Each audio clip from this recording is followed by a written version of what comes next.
Hello guys, सबैलाई जोडले आयो। तपाईहरु सबै सन्चै हुन्छ, म पनि सन्चै छु। आज हामीहरु पसल जाँदैछौँ हेर्नु है।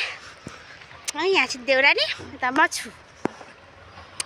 हेर्नुस् हाम्रो देउरानी नै। हामी चाहिँ ड्युटी जाँदैछौँ के ड्युटी जाँदैछौँ। अनि यहाँ जङ्गलको बाटो जाँदैछौँ। यस्तो छ हामी बस्ने पोखरा हो न त। यहाँ जङ्गली पोखरामा बसिरहेको छौँ के जङ्गली पोखरामा बसिरहेको छौँ। हेर्नुस्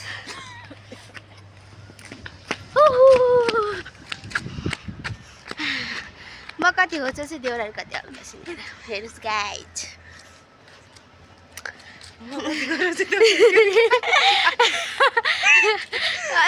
मैले त्यही भिडियो त्यही फोटो खिचेर हाल्दै हुन्छ।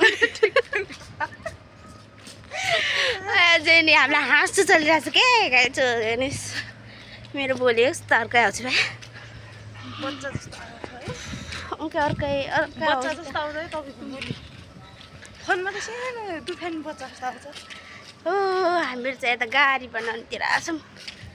हेर्नुहोस् अहिले देउरानीले के खुवाउनु गरे मलाई देखाउँछ बाई।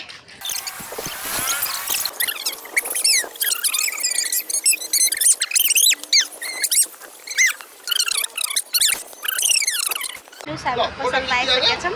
गद्दा किन्दैछौँ कि हेर्नुहोस् हाम्रो कुला काम्टो बोकेर घर जान लाग्यौँ। यो 650 को बोकेर यहाँ ओछ्याउनु थिएन क्या, त्यही भएर 650 को बोकेर लखर लखर लखर हिँड्दैछौँ। अब चाहिँ मासु पनि लगेर जान्छौँ आज हामीहरू गाइज।